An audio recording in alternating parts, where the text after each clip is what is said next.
ของคนร่ำรวยเท่านี้เลยสวยเมื่อเสียแฟนในแดนแห่งนี้น้ำเมืองรีสอร์ทแดนสวรรค์ของคนหังมีแฟนเฮาหักมาหลายปีพวกหนุ่มเศรษฐีน้องก็เปลี่ยนใจก่อนเจ้าไปเหตุการณ์อยู่แดนสวรรค์น้องให้คำมั่นสัญญาว่าสิบ่หักใครแต่แล้ววันนี้คนดีกับมีหลายใจลืมสัญญาที่เคยให้ไว้ย้ำพอคนใหม่เปลี่ยนใจลืมลาน้องโทรมาบอกมาลาว่าเสียวผัวพอปานมาฟ้า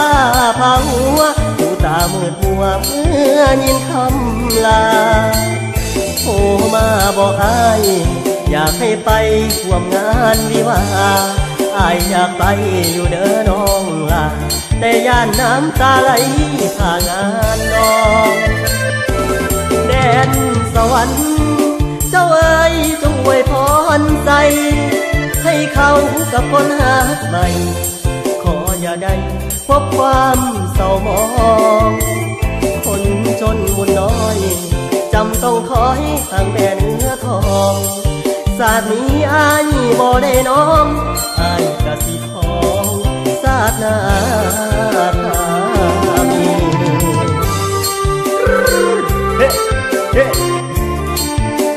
เดี๋ยวแฟนเรียนสวรรค์ครับพี่กระบอกเขาเด้อพี่น้องเศร้าเรื่องโตก็รอ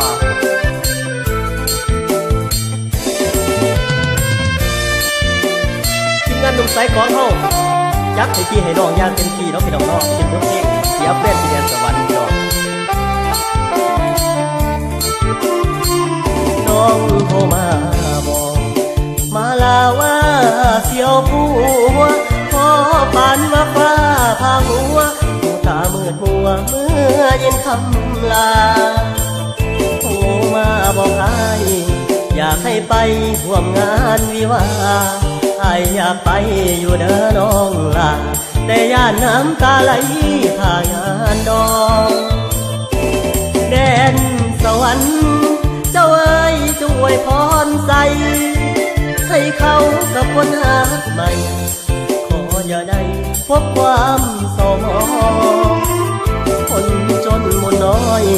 จำต้องคอยห่างแม่เนื้อทองศาสตร์นี้อ้ายบ่ได้น้องอ้ายกะสิของศาสตร์หน้าทามี